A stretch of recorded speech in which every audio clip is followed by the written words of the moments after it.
Hello and welcome to this third session of our series of complimentary webinars talking about the Protection of Personal Information Act.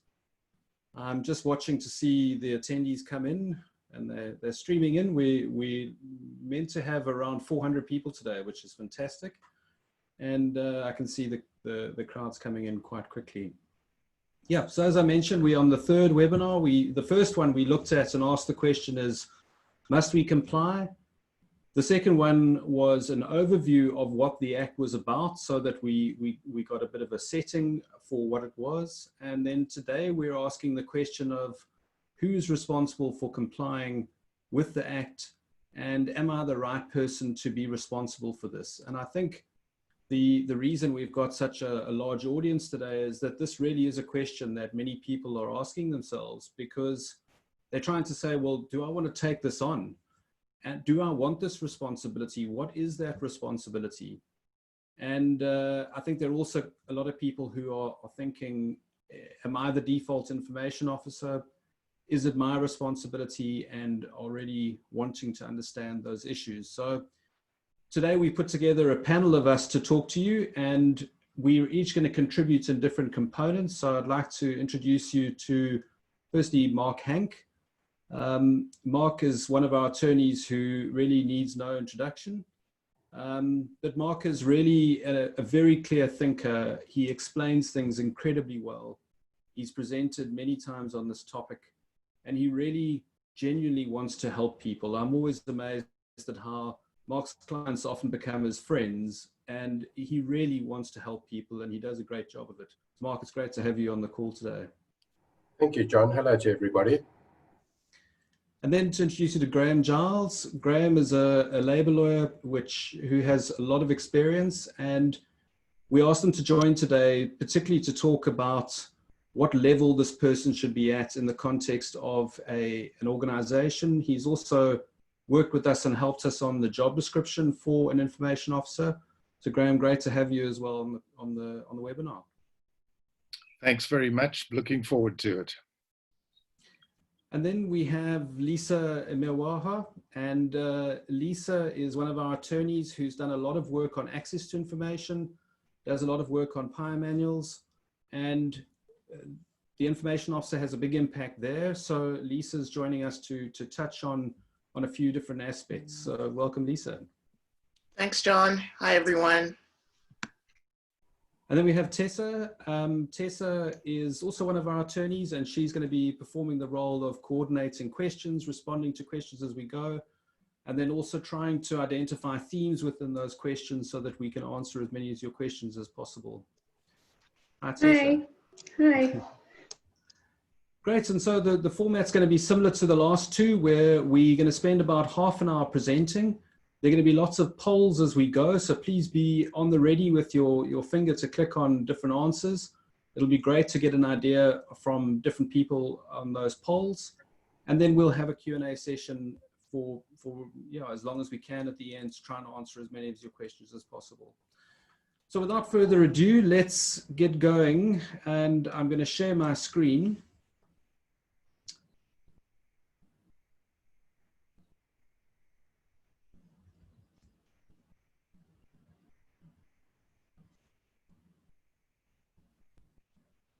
Sorry, and just to zoom out to orientate you. So we're back in our normal presentation, and we're now in the plan stage, and we're going to look really at governance. And this is something that we say over and over again, and it's one of our key insights, is that you have to get governance right.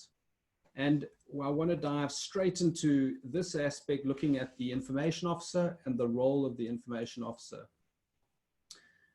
So the first thing to mention is that by default, everybody has an information officer. It's not something you can escape, and many people don't realize that they have this default person. And it's actually PAIA, the Promotion of Access to Information Act, that says that everybody's got one by default. And for a private body, it is the head of the body, which is really the CEO or the MD, but depending on the type of body you are, it would be one of those people. And then for a public body, it can be a multitude of people. And there's a section in PAIA that specifically identifies who that person is in a public body. And so you really need to refer to PAIA itself to work out who that is. So the other point here is that there are no exemptions. So every single body, CCs, trusts, everybody has partnerships. They all have an information offer by default. There is one. And this really takes many people by surprise because they don't realize that they do. And we've discussed this a bit, and you know, some organizations are exempt from having a PAIA manual, but there isn't an exemption for information officers. In other words, everybody's got one and everybody has the same responsibilities. Whether or not they should be exempt is an interesting question, but at the moment, everybody's got one. So what I'd like to do here is run a quick poll or two. So the first one I'd like to launch is to ask, what is your role in the organization? And if you wouldn't mind ticking the one that best suits your role. I was limited in the ones I could put there, so unfortunately they might not all be there. If you have to say other, then I'm afraid we'll have to do that. But if you wouldn't mind voting, we passed the 100 mark. You're quick on your feet today. I'll give it a little bit longer to give you a chance. Okay, let's end it there. We're almost at 200.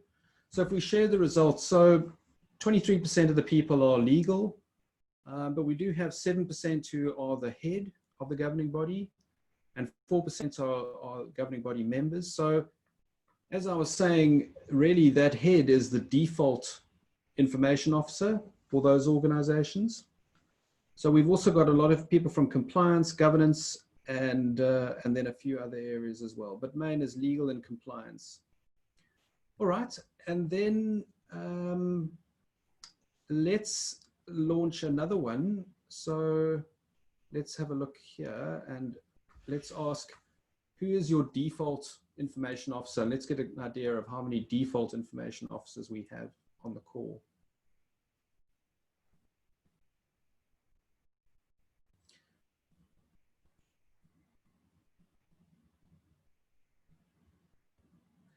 So what's interesting here is that what we often find is that the default information often in an organization doesn't even know that they're it. And they also don't know what their responsibilities are. And for this reason, what we've done with a variety of clients, and we've created a written version of this, is a CEO or briefing for the head of a private body, also for a public body, but it's to brief them to say, you're actually this information officer, and these are the duties and responsibilities of that person, and really brief them so that they're aware of what their role is. But if I end this poll and share the results, so we have a few people who are the default. Yeah, so that's interesting. So we've got 22% is that I know who it is and they are blissfully unaware. And that is what I was talking about, is that often people don't realize that they're it. So this is really the starting point, is to identify who your default person is. You must obviously know by name who they are. And then it's really important to go and talk to them and explain to them that they are this person and to brief them. All right, then let's move on to the responsibilities. What does this person actually have to do? And so we've broken it down by PAIA and POPIA. So in terms of promotion of access to information, this person has really three key responsibilities. The one is to encourage and ensure that the organization complies with PAIA. Then they need to create, maintain, and update a PAIA manual for their organizational body. And then the third one, which is probably the most important, is that they need to evaluate and approve requests for access to information received in terms of the Act. And they have to do that balancing act, which we've discussed many times before, in terms of saying, okay, I've got a requester requesting access to information. I've got to balance that with various grounds for refusal and determine whether or not to give access to that information. So that's their responsibilities under PAIA.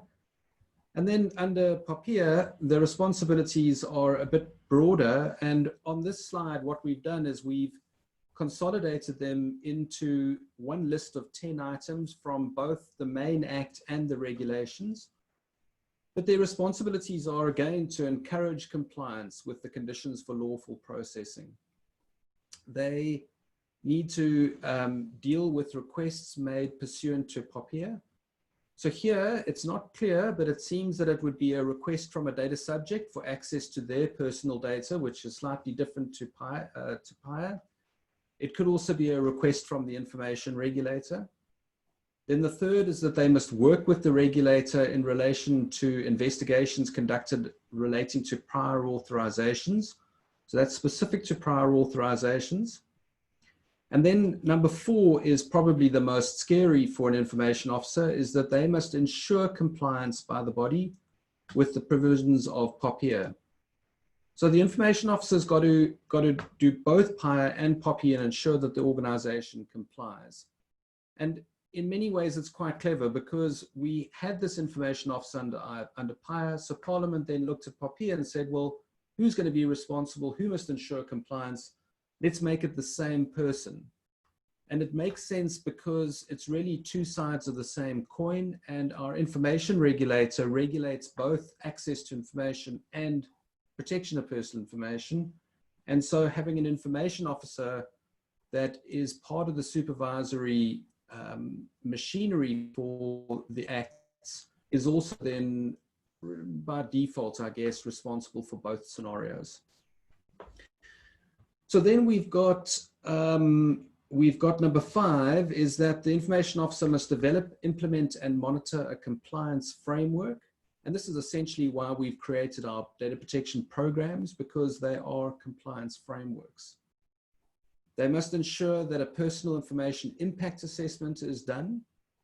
And this is an interesting one because it's not a gap analysis, it's an impact assessment. It's also not a risk assessment. So we have our free high-level impact assessment, but organizations are going to have to do impact assessments on an ongoing basis, and many people call them PIAs. And a good example here is that if you launch a new product that is going to process a lot of personal data, then you would do a PIA on that new product. And again, in our program, we've got a module which talks specifically on how to do privacy impact assessments. Then the 7th is that they must develop, monitor, maintain, and make available a PAIA manual. So we've now got that overlap between PAIA and POPI. And a lot of people, and this is maybe going out of the scope of today, but many people ask us, should we have a PAIA manual that deals with everything, just a PAIA manual, or a POPI and PAIA manual? Our view is you should have a PAIA manual and a privacy policy. And the issues that POPIA requires to be in your manual should be in a privacy policy, but that's a discussion for another day. The 8th one is that there must be internal measures and adequate systems to process requests for access to information. So we're back to very similar to number 2. So that's coming now from the regulations. And number 9 is that you must create internal awareness or conduct internal awareness sessions to raise people's awareness. So that would be your awareness training programs. And again, we've developed a module in our program which tackles that in a lot of detail, helping people and the information officer to work out how to conduct those awareness sessions. And then there can be other responsibilities prescribed by the minister or the information regulator. And so that's essentially under POPIA what the responsibilities are. What I'd like to talk about now, and if I can bring Mark in here, is if we can discuss the differences and similarities between an information officer in South Africa and the EU concept of a data protection officer. So Mark, over to you. Thank you, John. Quite often what we've seen over the last while is that there is a tendency for people to just equate the two and say that they do the same thing. And that's not correct. The data protection officers in the EU and in terms of GDPR have a slightly different role, if I can put it that way. A lot of what they do would be analogous, but first of all, the independence of data protection officers is a critical aspect. Further, that they shouldn't have conflicts of interest.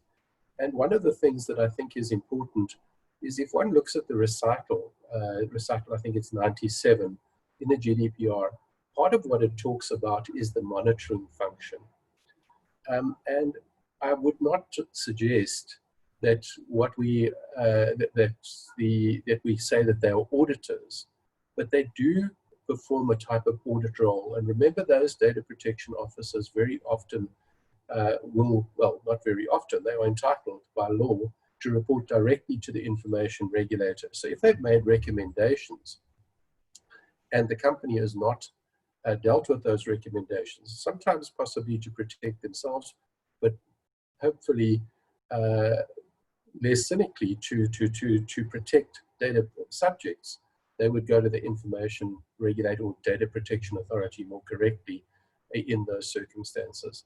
In South Africa, I think that part of what we've got to also see as an important aspect of the information officer's role is this huge job that they have of developing the psyche of people around data protection.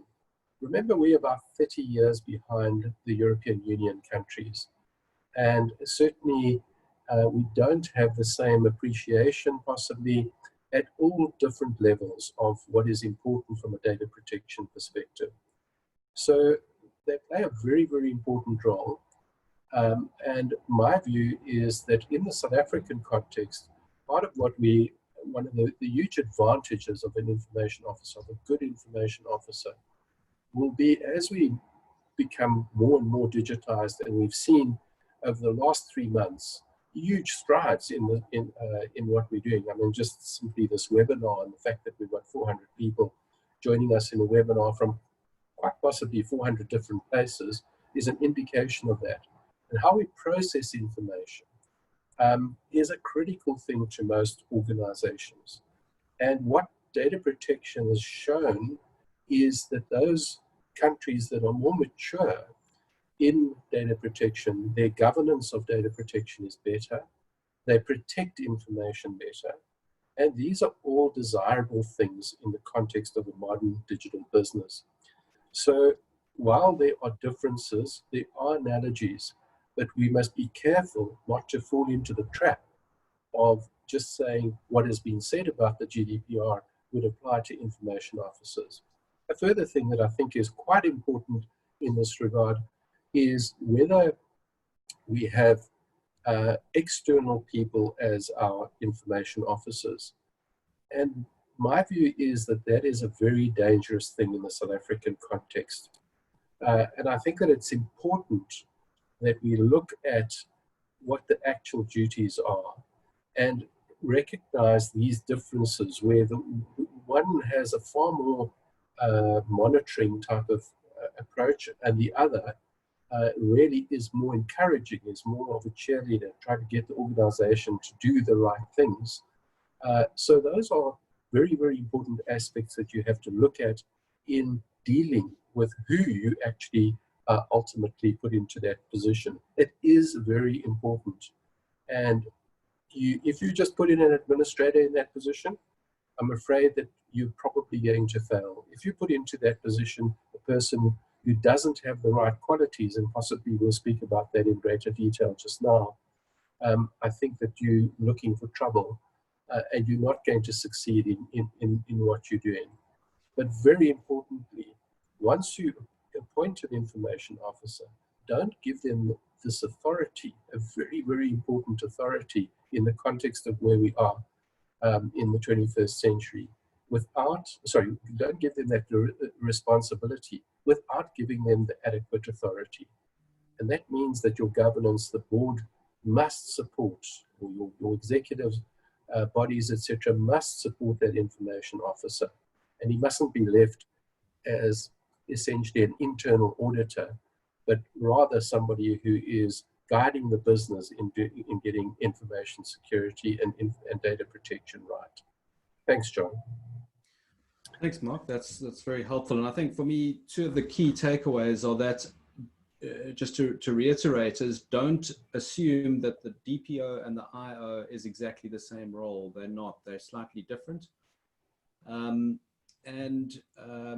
And then maybe if we, and also, sorry, the other one is that really the IO, and this depends from organization to organization, but the IO, in our view, should really try to be a champion of data protection in an organization rather than being a police officer and trying to catch people out. It's much better to be the champion than the police officer.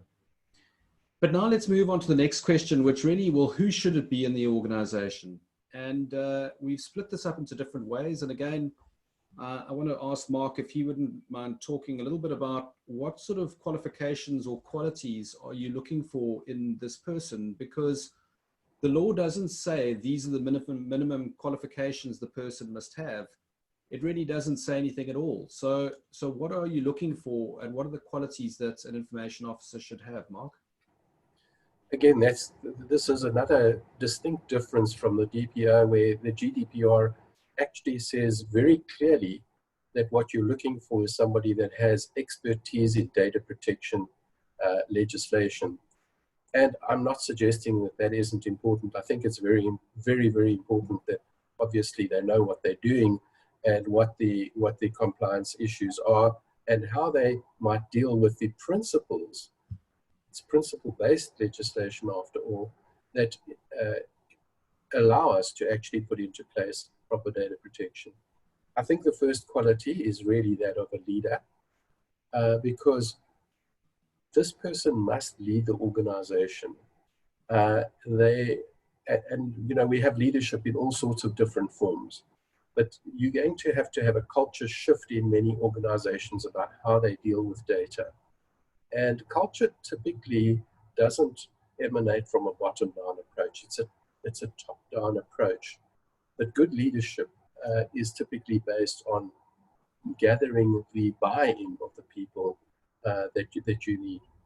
And that requires the communication skills, which is the next element. And just remember, these communication skills are both internal within your organization and talking to your clients and data subjects whose information you're processing. So to have those skills, I think, is very important. I've already mentioned that you have to understand data protection, but we don't have quite the same requirement for expertise as the GDPR has. I think it is very important that we get people who understand the business and the knowledge of the organization's processing activities. And again, this is where I come back to the dilemma, and I've discussed this with many clients already. Do they hire somebody externally to come and do this job? And again, I mean, it depends on the organization. In some instances, this is just going to be a role that somebody will fulfill in the business. But that person must understand the business. And if they don't understand the business, you then run the risk of not aligning your data protection with your actual business. And then dealing with that, part of what we've got to look at is that when we employ somebody from the outside, if they are not permanently within our organization, we're not developing the core competency that we need to in an organization. It is critical that we develop these competencies around data governance, etc. And some organizations do it very well. Some don't do it well at all. And I think that a lot of organizations, part of what happens is they're doing the right things, but it's almost by mistake. Things are not properly documented. They're not clear governance issues or governance principles that are put into place, etc. And that becomes very important when you're dealing with it, with information, and particularly the security of that information, because of course we don't call it data protection for nothing. We don't call it protection of personal information for nothing. We need to protect that information. Another element is that it would be a good idea that somebody is tech savvy and also just knows a bit about information security. And I think that one of the very, very important elements is, and it's not listed here, but I think a critical element, and probably where Michalsons can assist a great deal. We need people that are wanting to learn and are prepared to learn and change, because this is a dynamic area.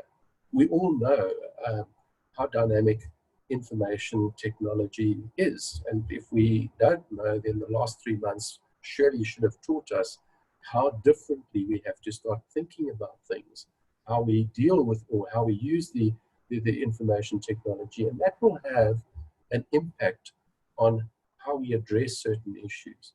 And there's a huge amount of learning out there. There really is a lot of guidance. And that's one of the things that I think where Michalsons has done an incredible job, and I take no credit for it. This has happened really, John has driven this for many years in putting out very, very workable information to assist the type of people who would be information officers, to give them the general skills and help them learn by working through the program, looking at the insights, looking at the updates that we have. It really is, in my view, and I don't say this lightly, I've looked at a lot of other areas, it is the primary source of good information about data protection that I've seen in South Africa.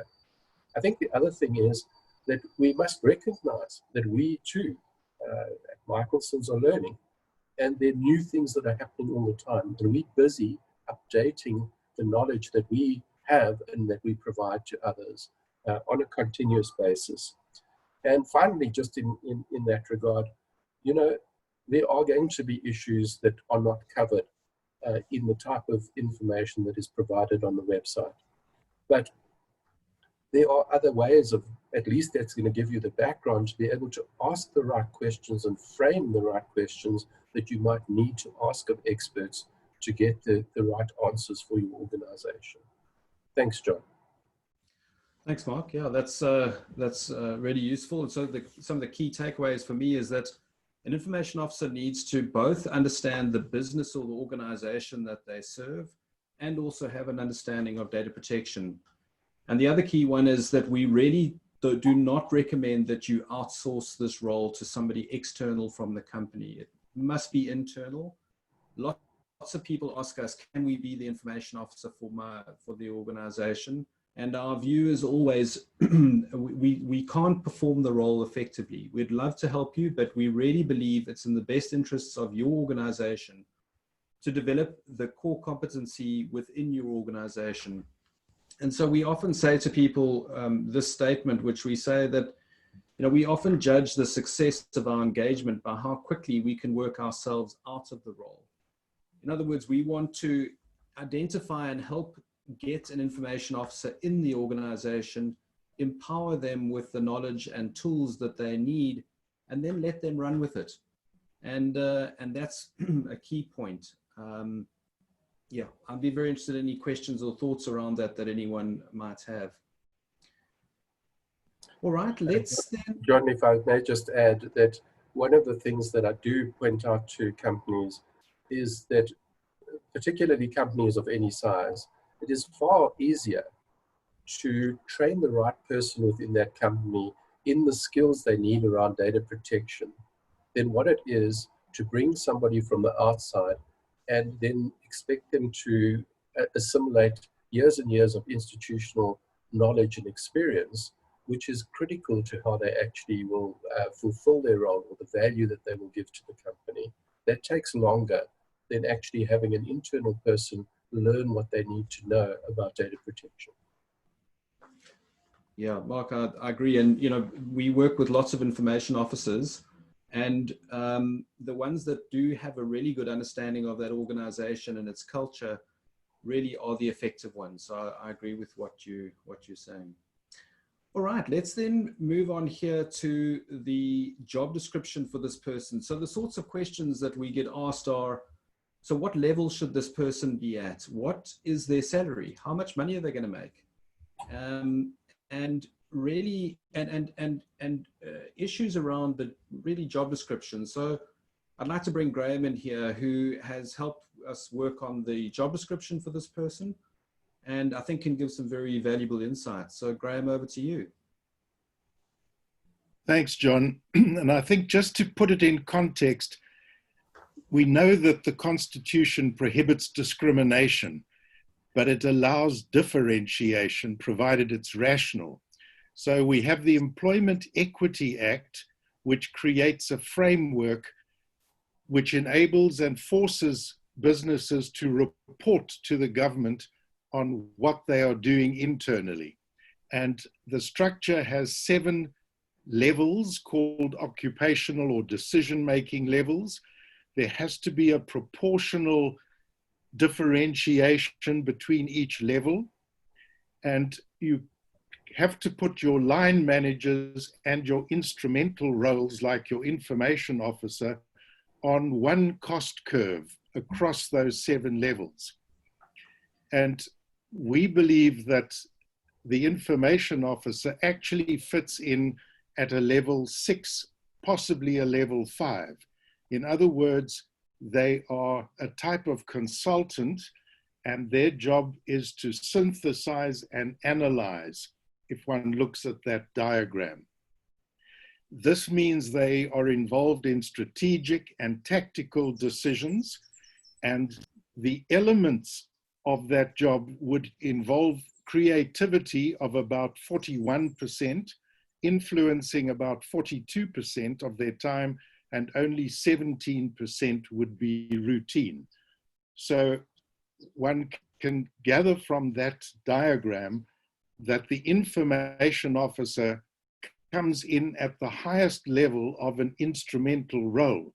No one in an instrumental role actually would come in at the top level, which is the goal setting level, which is senior executive management. But they come in at a 6 or a 5, which is a very important level. And of course, that affects their level of pay linked to the importance of their job.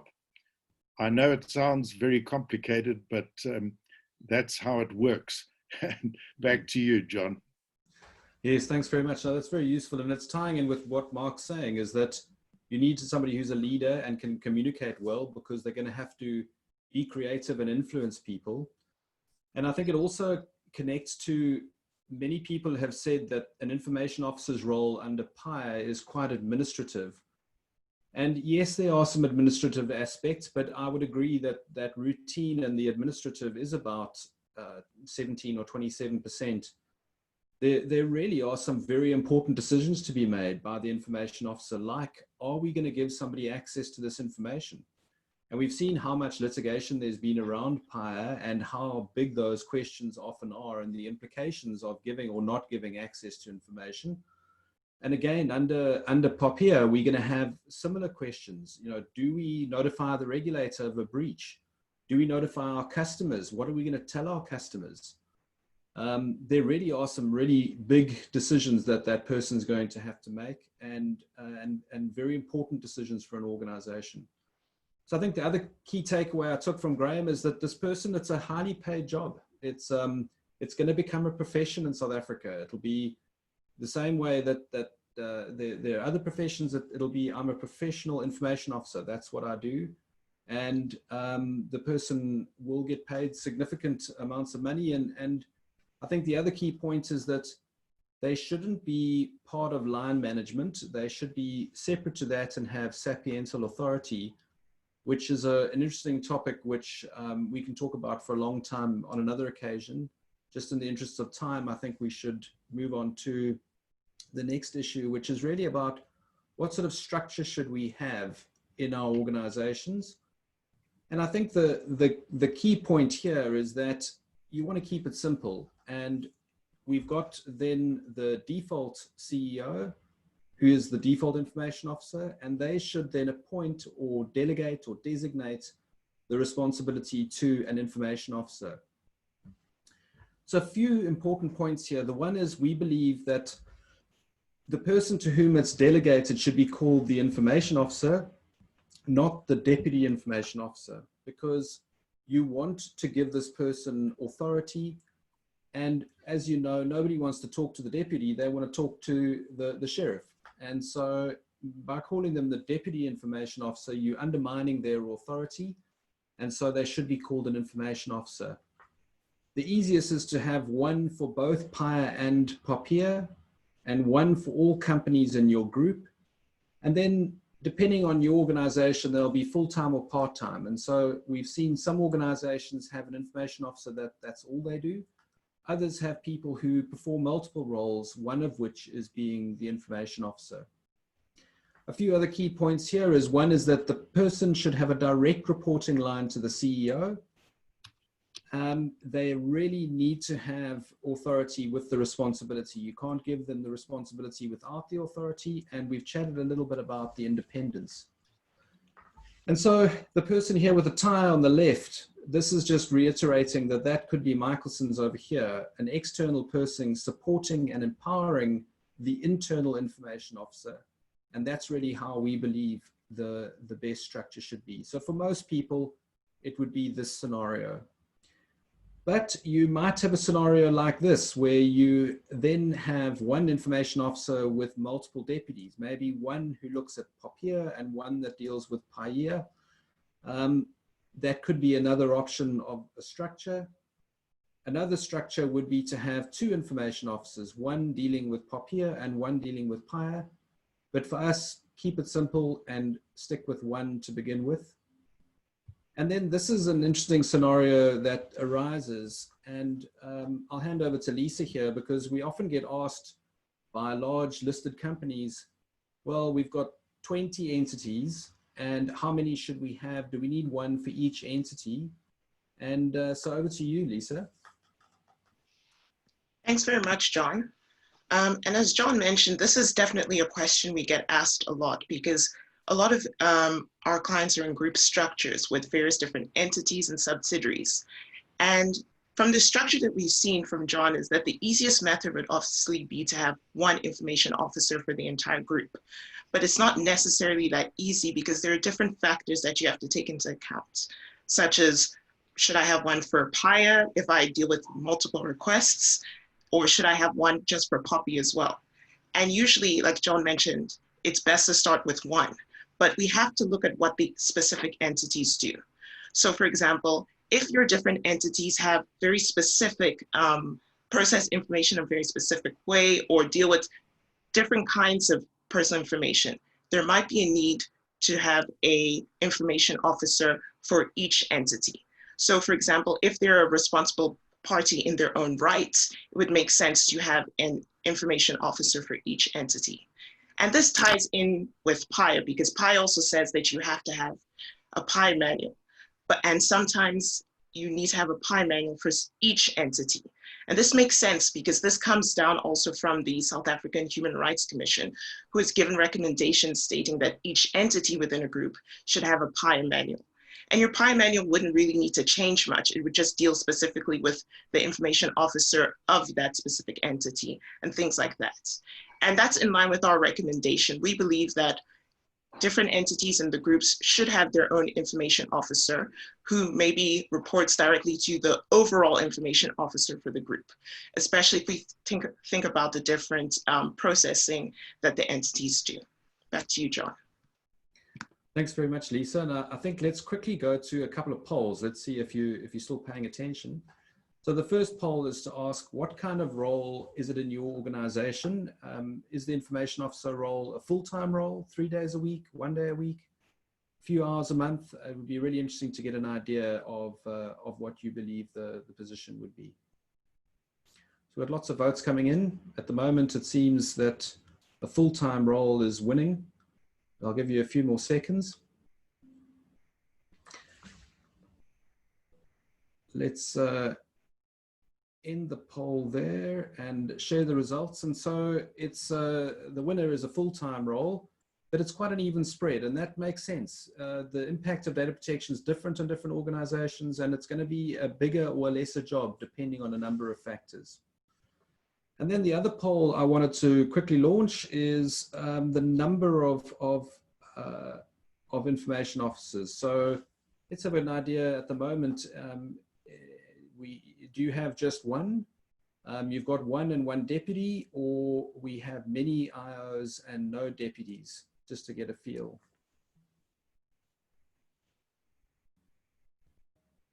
Sorry, I maybe should have given you a few more options there to choose from.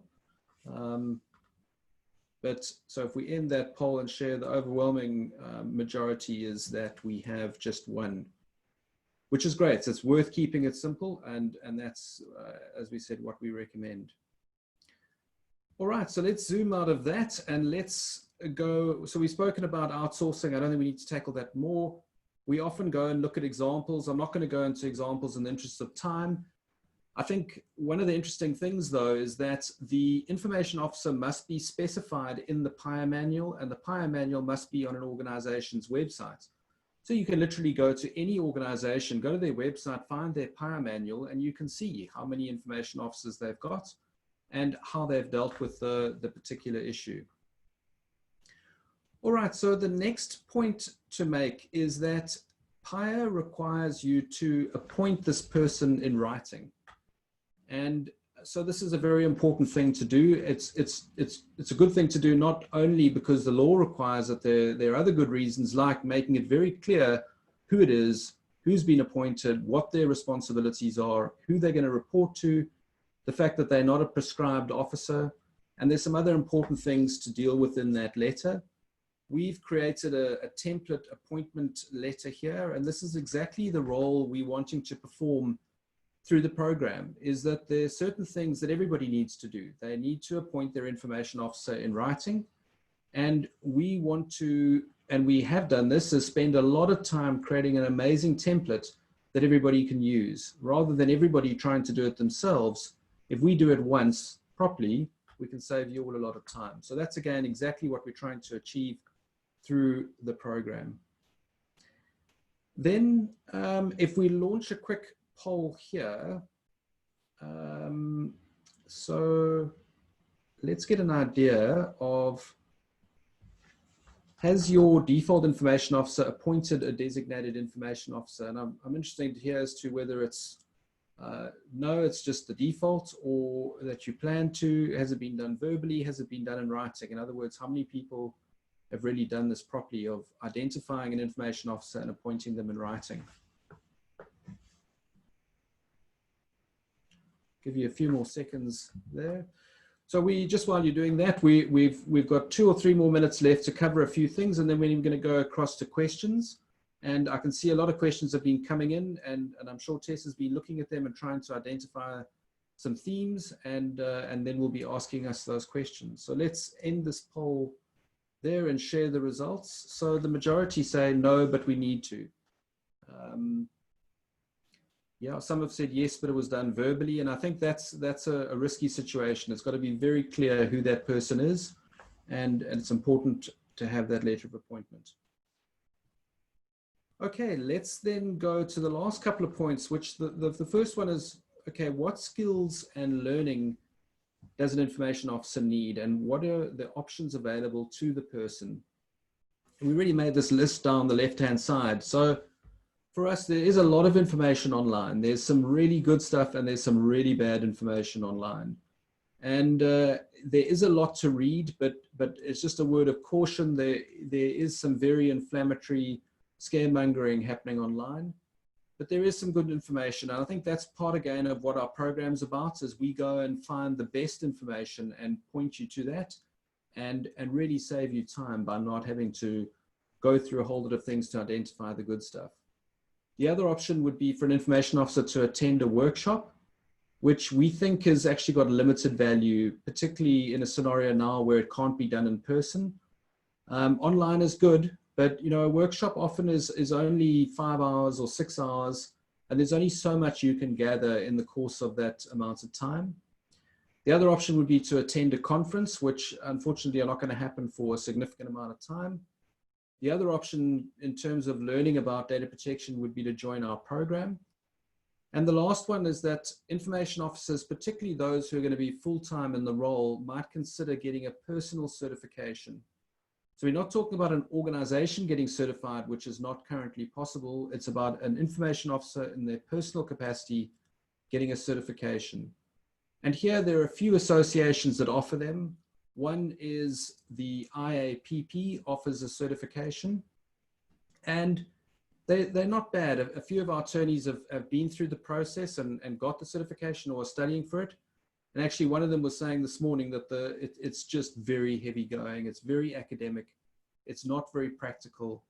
And for that reason, I would only recommend those people who really are going to be a full-time information officer and want the European or American context to consider IAPP.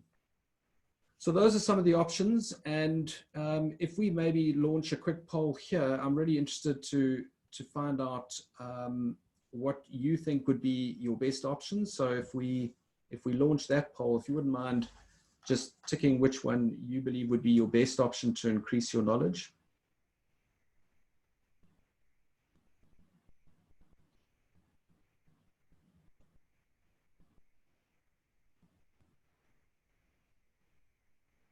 Yeah, so I think, you know, as Mark mentioned, you don't need to become an expert in data protection to perform the role.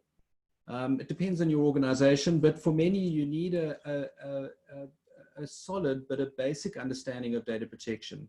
It's very important to have a very good understanding of your organization. It's possibly more important than being an expert in data protection, and that's not what we're proposing that you need to be. So let's share those results. So we've got quite a nice spread actually, which is interesting. I agree that a conference unfortunately is not possible. And it's interesting to see that both a workshop and a program is what people are interested in. I must say, for me, workshops and programs are becoming very intertwined, and there isn't really a difference in that in a program there are live training sessions like this one, and workshops have to now be online, so it's very much a similar thing. So there isn't a big difference really between those two. All right, let's move on to the last section, which is really that at some point your information officer is going to have to be registered with the information regulator. You can't currently do this, but we are expecting that on the information regulator's website, there'll be a button at the top which will say, register your information officer. So bearing in mind that every single person has one, every single body, public and private, in the whole country needs to register that person with the information regulator. And hopefully they build some really good tech to enable that to happen very smoothly and easily, and that you can update it. But that's certainly, yeah, waits to be seen, but that's what we need in order to achieve that properly. So that's it. Let's go across to some questions. Tessa, are there any good questions that we can answer? Okay, so we got quite a few questions in. Thank you everyone for sending those through. John, there were quite a few on registering with the information regulator, so you have answered that. There was a question that, yeah. So just to add to that, so it's Sure. one of those things that's very important, but you can't do now. So you're going to have to flag it for something to do at the right time, but it's a classic thing. We'll alert you to the fact that it is now possible and that you should then go ahead at the point when it is, and it'll happen at some point in the next 12 months. Okay, great, thanks. And then the other questions were around, it was very interesting, we had a question around a psychology practice that has to comply with multiple acts and regulations and things like the Health Professions Act, and how do you fit in POPIA and all of that when you have to comply with all these other regulations? Yes. So I sympathize with organizations. You know, there is a lot of red tape and there are many things to comply with. And obviously with COVID-19, health and safety is a big issue. And so this person can perform multiple roles. And so some organizations would say it's a compliance officer that tackles the information officer role and health and safety and other roles. And certainly for smaller organizations, that is going to be the case. You'll have one person wearing many hats. But for larger organizations, you're going to want to have a dedicated full-time role of the information officer. And I'm afraid I do sympathize with you. There just is a lot of red tape, and there is a lot to do, and the competing interests are tough. But I think, you know, and we'll tackle this in Thursday's edition of this webinar, is looking at the impact. If you're a data-driven organization, if your business model revolves around personal data, then it's a really big issue for you. You need an information officer who really knows what they're doing. If it doesn't, you probably don't need somebody as extensively. Tessa, back to you.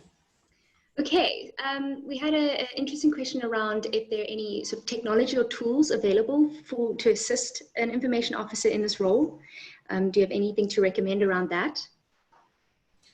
Yes, I think Mark has mentioned this many times, is that if you're going to give the person the responsibility, they need authority, but they need support, and they need to be given enough time to perform their role.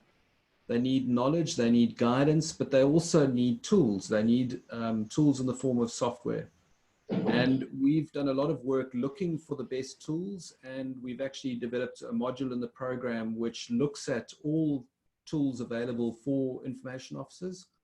And we give demos of them, we show examples, we talk about the pros and cons. And so it's difficult to give the answer now, but there certainly are some great tools out there. Maybe just to mention, TrustArc is one of them, and the Microsoft Compliance Manager is another one. Both of them perform different roles, but are definitely worth looking at. And certainly in a larger organization, you do need some tools and software to help you to perform this role properly. Awesome. I think the next sort of group of questions were just around how to know whether you need to comply with PAIA and POPIA. And I know that we did a set of webinars last week. I don't know, John, if you want to speak to that. I have put a link in the comments where you can access those recordings. Yes, perfect, thanks. And I think maybe just to mention on PAIA, because that's a good question we haven't tackled, is that everyone needs to comply with PAIA. Some people are exempt from having to have a manual, and that's very important. And remember that the exemption will be extended at the end of this year, and we're expecting the exemptions to get broader. In other words, there'll be more organizations who don't need a PAIA manual. So if you're a smallish organization, you probably don't need a PAIA manual, but you do have to comply with PAIA. And really, then it's quite an easy job in that you've got to wait for someone to request access to information that you hold, and then it kicks off a whole lot of things. But virtually every organization in South Africa needs to comply with PAIA. And then we've tackled who must comply with POPIA in some detail in the first one. So I think I'll leave it to that video to work through if you want to answer that question. Okay, and then the next group of questions was what Lisa touched on, around having different subsidiaries and information officers around that. And the question really is, what is the difference between having information officers in different subsidiaries and having a deputy information officers? So I think it's a bit of a technical one. Lisa, do you want to pick that up, or? John, I'm happy to bounce off you if you just started off. Okay, sure. Yeah. No. So it's, you know, the thing is, there's no one answer. It depends on your organization, and it depends on a number of factors. Yeah. I mean, I'm not hugely in favor of having deputies. I think it's better to have. You start with one information officer and then work from there as to whether you need multiple people. I think particularly in scenarios where there could be conflicts between two entities in a group is a good example, where you'd want an information officer in each. In other words, they sort of would then be championing their company in the group against another company in the group. And also is very relevant as to whether they are separate and different responsible parties in the context of different processing activities. And that would be another factor. But it's a difficult thing to answer generically. It really requires you to look at your organization, and there, you know, we can help you look specifically at your organization and try and create a structure that makes sense for you. Yeah, I have to agree with John on that one, especially because it also depends on what role and responsibility you're going to give the deputy. What are they actually going to do? Are they going to add to the work that the one that you've appointed, the information officer, is going to do? So as John mentioned, there are different factors, but you have to look at what role do you actually want this deputy to play, or would it not just make sense to have another fully fledged information officer for that specific entity, as opposed to just appointing a deputy? But it is definitely a case-by-case basis and something you have to consider. Yeah. I think one other point there is that some organizations have created an information office, is what you could call it. And that information office might have an information officer, and then there might be 3 people who are not deputies, but they just support to perform some of the administrative functions. And so you want to, I think, you want fewer information officers. You can have other people who aren't an information officer, but who support that office. And often that information office looks not just at data protection, but privacy more broadly, and also looks at interception of communications and access to information. So it's looking at all issues relating to information and not just data protection. And that's another interesting consideration. John, if I could just come in there, you know, one's got to be very careful about what Stephen Covey used to call execution gaps. And if you start having more than one person, you've got to define very clearly in the job description who is responsible for what and who's accountable. So again, I agree with you. If you're going to delegate, you have to do it very carefully. Back to you. Yeah, so back to Tessa. Okay, so the other group of questions were around whether the information officer needs to be based in South Africa. So more specifically, the one question said that the CEO of the group of companies, which head is in South Africa, but the default information officer is not based in South Africa. So what happens around that? That's a fascinating question, and maybe if I go back to sharing my screen here,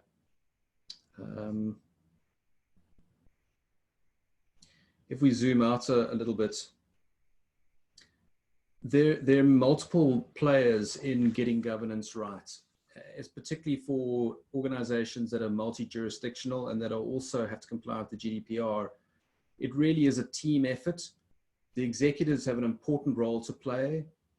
There's often a data protection officer, an information officer, and then a representative in the EU is a GDPR concept.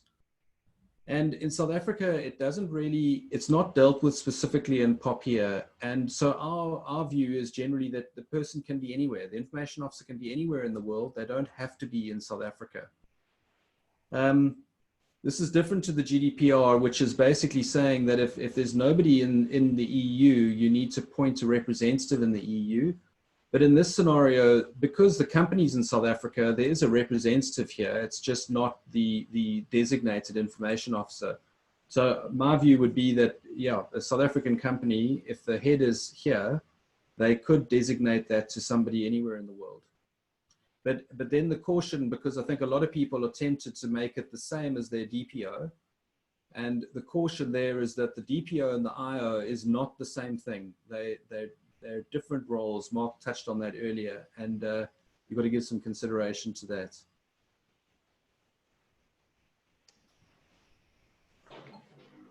Okay, great. I think the next set of questions really focuses around smaller organizations. So we have the question around, are there any exemptions for small to medium-sized enterprises? The question really came up at saying that they don't necessarily have the resources to manage this in-house. And related to this is really, if you have a small organization with a number, like only maybe 50 staff members, how long would it take, do you think, for an information officer to spend time doing what they need to do to comply and do all their obligations under the Act? Yes. Yeah, so that's a great question. And again, I have sympathy with small organizations. The law really sees them no differently from large organizations, and the law really was written for large organizations, and it is a significant compliance burden on smaller organizations. So there are some exemptions, like a small business, well, less than 50 employees roughly. That, as I said, that exemption for the PAIA manual is coming up for renewal at the end of the year. But many businesses don't need a PAIA manual. But that's about the only exemption that there is. I mean, so part of that means that you're also exempt from compiling a record of your processing activities, which is a winner. But you are not exempt from having an information officer. You are possibly exempt from having a DPO.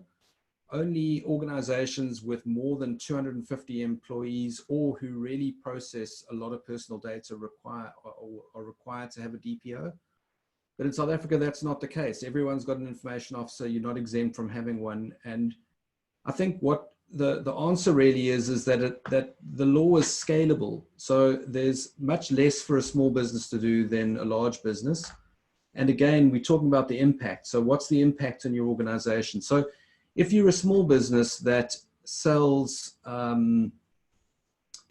is a restaurant, you're going to process very little personal data, and therefore the impact is very low. There's very little to do. But if you're a small business that is a list broker and you sell contact lists, obviously there the impact is very high. There's a lot for you to do. And so the law being principle-based is scalable and really does translate into more or less work depending on how big you are. And so we've developed our data protection for small business program. And that's exactly what we try and do there, is guide small business as to what you can ignore, what you don't need to do, and really what your focus should be. What are the key things that you should be doing? And really that's the value that's added through that data protection for small business program. Come in there, John. One of the things that I don't think should be lost sight of is the fact that, particularly around security measures, there's the provision that that if you are a operator, the responsible party needs to have a written agreement with you. So many small businesses might be processing personal information on behalf of responsible parties, and they will then be requested, and in some cases it will be more than a request, it will be a requirement that they actually enter into an agreement dealing with how they process information. So one of the things that I think is important and very often is overlooked, in a lot of instances, by doing the right things around data protection, it's going to become a competitive advantage. That has been shown to be the case globally, particularly in Europe, but equally in the United States, etc., where even though they don't have necessarily the general laws of application, although that is starting to happen quite quickly now, they have sectoral laws that also have those requirements. So it's a little like BEE in a way, in that if you have a larger organization and you're doing work for a larger organization, if you don't actually do what you've got to do, the larger organization is probably going to look at somebody else, and they're going to start asking organizations how they are, what is their status around data protection. And I think it's a critically important strategic decision that companies, smaller companies, need to make. And I do believe that there are a lot of benefits to, even for smaller organizations, to dealing with their data properly and making sure that they have the correct security in place, etc. But it may well be more than that. It may be a very important business advantage if you get it right, and you can demonstrate and show to other parties that you've got it right. Thanks, John. Yes, and I just also to add to that, in the program, what we've developed is a module which is the quick wins, and also a module of actions to take first. And we've worked with various medium and small size businesses, and often you're able to help them through looking at those modules to say, let's make a list of 10 very practical, specific things that a small business should do to be in a better shape. And they can do those 10 things using the tools and the modules in the program and really get themselves in a great position very quickly. It doesn't need to be a whole drawn out issue. Literally in a month or two, you can do some of the very easy, low-hanging fruit, quick wins that puts you in a good position. So it doesn't need to be a whole palaver. Tessa, back to you. Okay, so we have had some questions around the sections of POPIA that haven't come into effect yet, but then also the regulations. And I just want to know whether you have any indication or any idea of when you think that the regulations will come into effect. Mark might have a better view on this than me, but my understanding is that the regulations are in play from immediately at the commencement, and the same grace period applies to the regulations as it does to the Act. That is my understanding. And I think that we can expect to see, and I think that we will see from the information regulator in the relatively near future, some guidance on how this is going to be done. You know, those are not necessarily regulations as such, but they will talk to the regulations and how they need to be complied with. And then I think, sorry, the last thing, the only thing really that still has to commence in POPIA is, at the moment, the South African Human Rights Commission is responsible for PAIA, or regulating it, and in future it'll be the information regulator. But really that's the only thing left that hasn't commenced. Okay, and then we have had some questions around liability of the information officer. So they understand that the information officer will be the person responsible, but if there is a breach, who is held liable for that? Yeah, it's a good question, and maybe in the presentation I'm going to skip across here to learn, and we look at the risks of non-compliance, and we look at the getting fined and going to jail. And if we look at South Africa and we look at what the offences are that are in South Africa, what the law talks about, it says that any person who commits this offence is then liable and possibly could end up being fined or going to jail. And so the question is always going to be, was it the information officer who did this, or was it the organization who did it? And so, for example, if the information officer is selling account numbers on the side because they've got access to all this personal data because of their role, they would be committing the criminal offense, and they would be the one who would get fined in their personal capacity or go to jail. But that's in a very extreme situation. In almost all scenarios, it's not the information officer who's going to go to jail or get fined, it's the organization. And this is where it's very important to remember that the default information officer, or the head, or the CEO, they can delegate the responsibility but not the accountability. And therefore, if it's the organization who committed one of these offenses, it would be the head who would go to jail, and it wouldn't be the information officer. So hopefully that answers the question. On a lighter note, it makes it very important from the CEO's perspective that he appoints the right person as his information officer to make sure that the organization, and possibly the head himself, is not found wanting in this regard. Yeah, and actually the other point there is that it is definitely worth considering cyber insurance to help soften the blow here from the possible liability. And again, in the program, we've got a module looking at insurance, data protection insurance, and we go into the different kinds, the sorts of questions that you should be asking yourself. And then also we've got a list of providers with links to their different sites, who to speak to, and really trying to empower you to get the right insurance to cover those liabilities if that's what you'd like to do. Back to you, Tessa.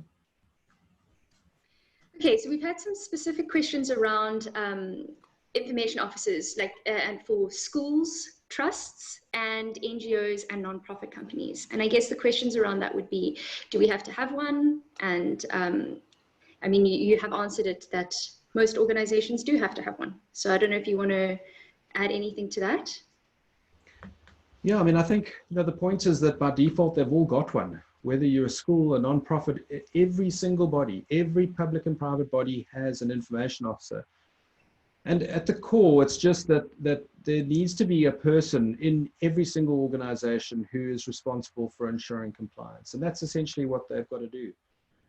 And so the point being is that ensuring being compliant is scalable. So in other words, a small business or a non-profit, you could spend 3 months and do 10 things and you're going to get pretty close to compliant, whereas a large organization is going to spend 12 months and you're going to do a lot of work and spend a lot of money and get compliance. And because the law is principle-based, it's scalable and adaptable to different kinds of organizations.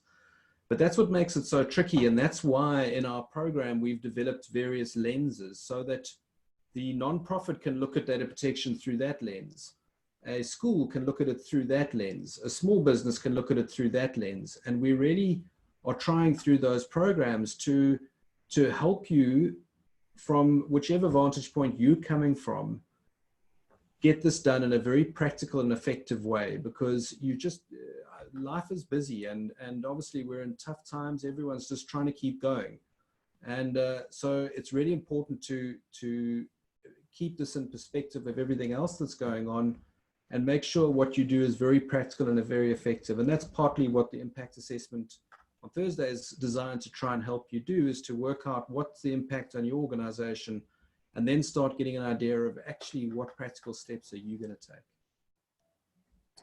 John, just one of the points, and ready to use it as an example, there are clearly other organizations, but schools, remember, are processing a lot of children's information, and there's specific rules around it. And I think that one of the things that I've seen, having dealt with a number of schools and tried to assist them in this regard, and also relating to how they protect children's information, is you have this dichotomy between the educationalists and the people running the business of the school, the governing body.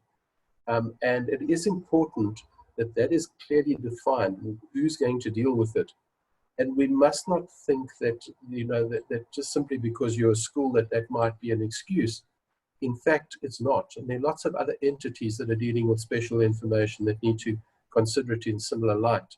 So just to give you an example, the ICO in the UK, there's a particular ruling that I read of theirs that I found quite interesting. It was about the Surbiton nursery school. And in that instance, literally what had happened is a laptop had gone missing. And they reported it to the information regulator. And there was no disciplinary fine, but there were a lot of administrative measures that the information regulator required them to put into place and to report back to the information regulator to ensure that they had done that because of the importance of protecting children's information.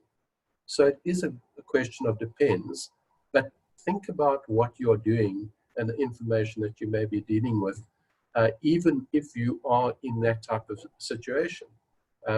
Residents organization, are they collecting information relating to the residents in that area and linking it to motor vehicles and things like that? A lot of thought, typically those people are part-time and they don't necessarily think of their obligations in that regard. And it is an important aspect to just become more aware of as we're going along. Thanks, Mark. Just in terms of time, I see, Chief, is that we've been going for an hour and 15 minutes, which is quite extraordinary. We're really just going to carry on answering some questions for a bit longer. So you're welcome to stay, you're welcome to leave. If you've got what you wanted, you could leave, or you're welcome to stay and we'll carry on answering a few questions for maybe another 10 minutes or so. Tessa, any other questions?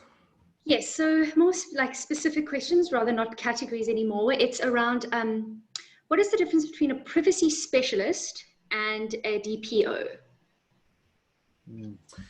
So in my mind, data protection is one, or protection of personal information is one aspect of privacy. So a privacy specialist is a broader role that looks at surveillance, looks at CCTV cameras, looks at bodily privacy. So do we search people?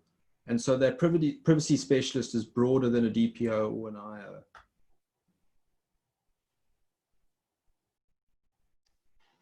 Okay, great. And then the next one was, do you have any books to recommend for people to read? That's more of just a recommendation rather than a specific question. Sure, that's a good question, and I probably have 30 books that are written for DPOs and IOs, and I've bought them all and I've read them all, and to be honest, there isn't one I can think of that I'd really recommend. They are very academic. They are in some cases wrong. The ones, there are a few that are good, but they're generally very expensive and only available internationally. Yeah, so I'm afraid you know, on our website we do reviews of books. You can look on our website and look for book reviews, and we do review a few, and some are not bad. And in the South African context, there are a few written about POPIA which are okay, but they are a bit academic, and I must say that I find legal textbooks of limited value in actually practically applying the issue to an organization. If I may come in there, I think that one of the things that is quite important about the program as well is that John and his colleagues have gone to a lot of effort in actually finding information, the best information, and putting links into that. So very often, and just to give you an example, I mean, I almost by default will look at the Information Commissioner's Office in the UK at their guidelines, because I found that very often those are very practical in approach, and they usually give good examples, particularly the guidelines that they formally set up, of different aspects which have helped me enormously. So probably again, and I really hope that this doesn't sound like too much of a sales pitch or anything like that. It really isn't. I'm trying to assist you here in getting the right information. Your first port of call relating to South Africa, if you look at the Michalsons website, and particularly if you're on the program, you'll be able to see certain of the information, but it gives you a very broad scope. And there are lots of links to other information which are pertinent to the issues that you might be researching. The other aspect is just simply, you know, it really, if you send questions to Michalsons around this, I mean, quite clearly we can't give you opinions and things like that, but if they're simple questions, a direction to what you might wish to read, certainly we're going to be pointing you in the right direction.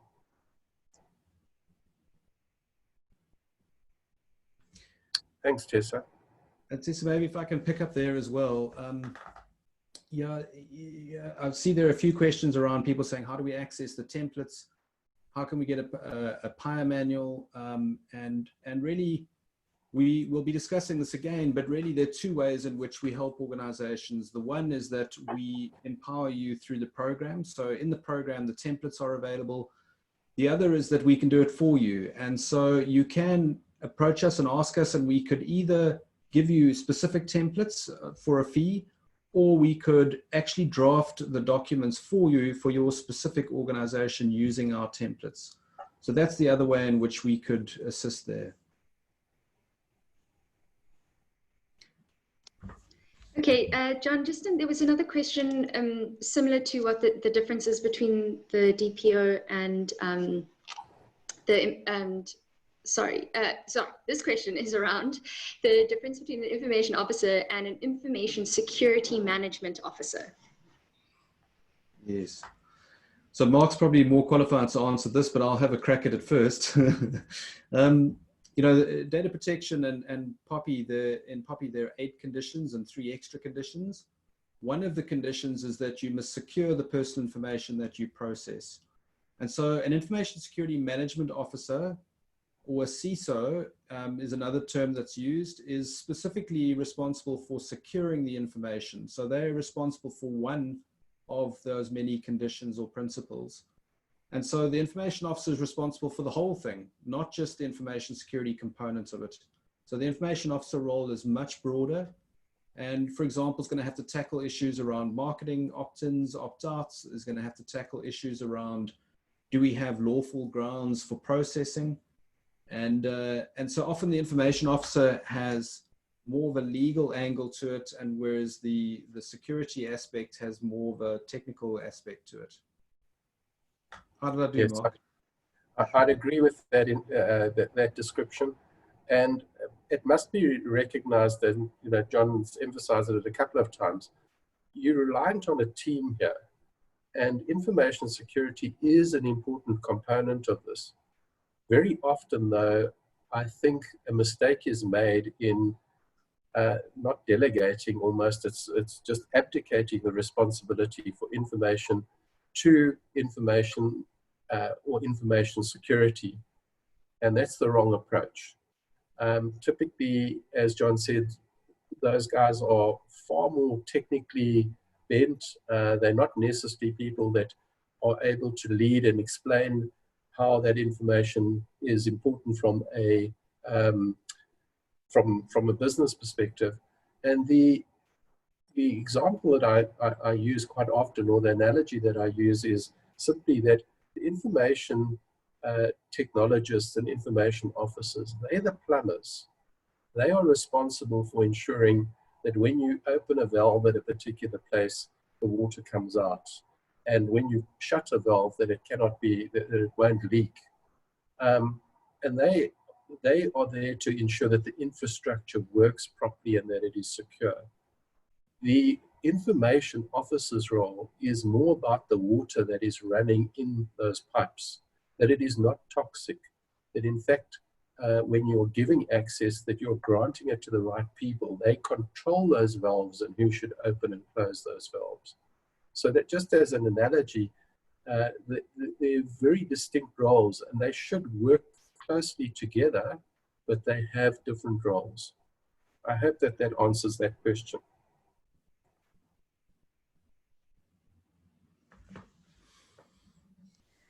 Okay, we have 6 questions left, and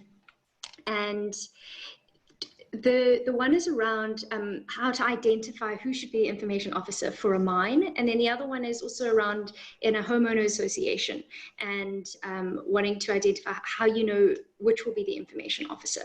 Do you have any tips around in all those scenarios how you would know?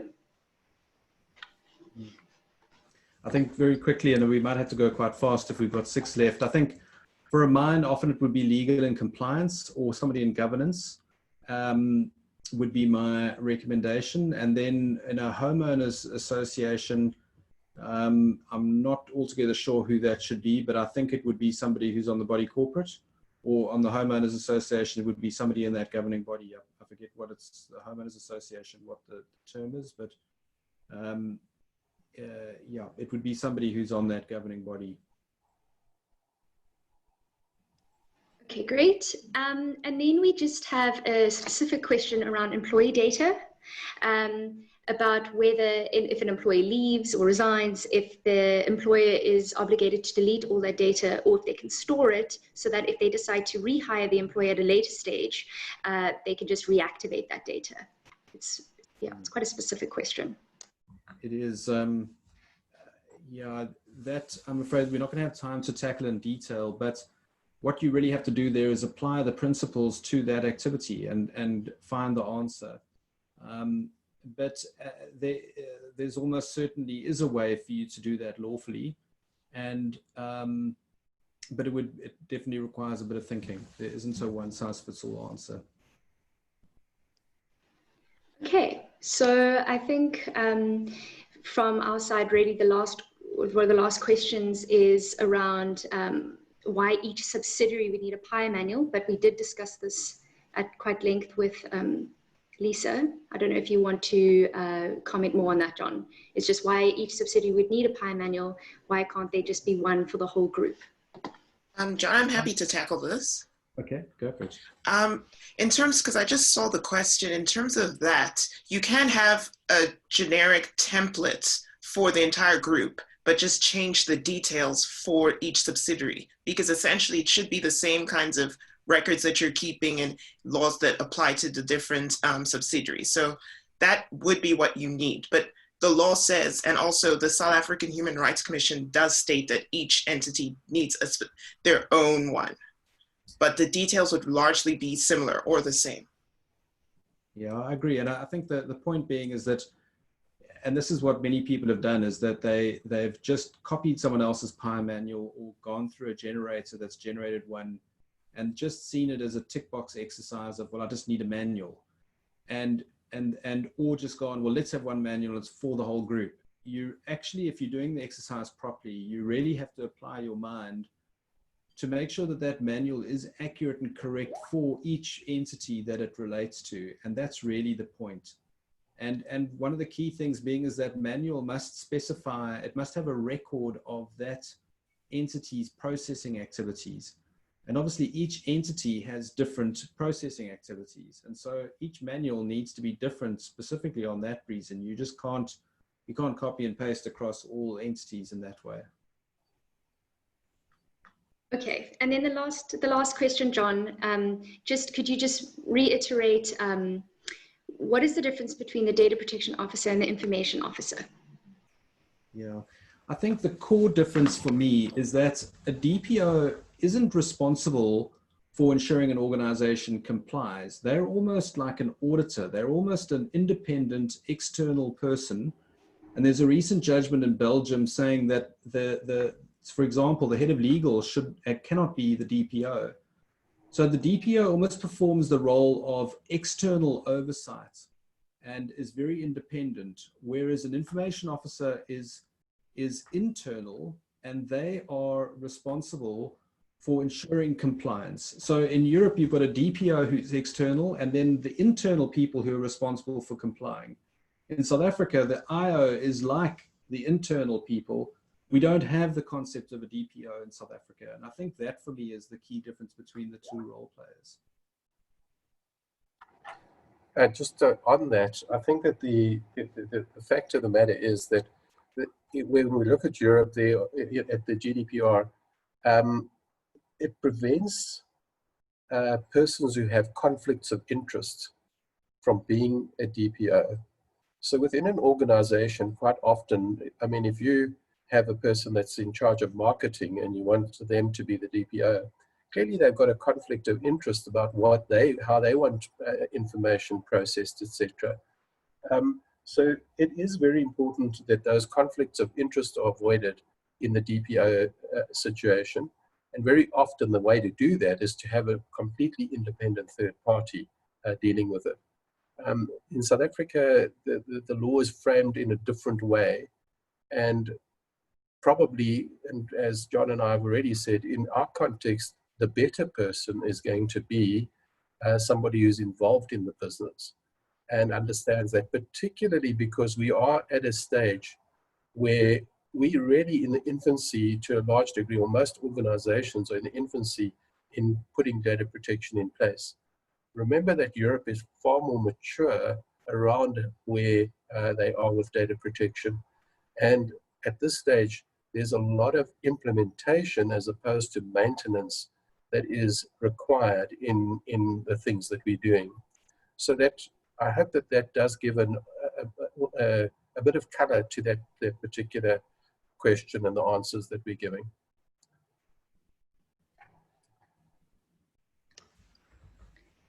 Tessa, that's about the list of questions. That is, although John, one did suddenly slip in at the end there that I think maybe you could just answer. It's around, do only the South African entities need manuals or also international subsidiaries? So it's only South African, and this is an important point, is that freedom of information or access to information laws, there are many all over the world, but South Africa is the only country where the law applies to private bodies as well as public bodies. And so it's only in South Africa that you've got this requirement for a PAIA manual. So international entities, you won't see PAIA manuals on any other websites, only in South Africa. And it's a uniquely bizarre South African thing. So yeah, that's the answer. But thank you very much. I'm just looking, there's some people in the chat box, and thank you very much for your interaction. It would be nice to keep on chatting, but you know, a lot of the questions you're asking, the answers are in the program, and we do have the session on Thursday. Please do register for that session, and we look forward to chatting to you then. As always, thank you very much for attending, and thank you to my co-panelists for your contribution, and thank you for being here today. And enjoy the rest of your day. Thanks, everyone. Thanks, John. Thank you. Bye. Bye.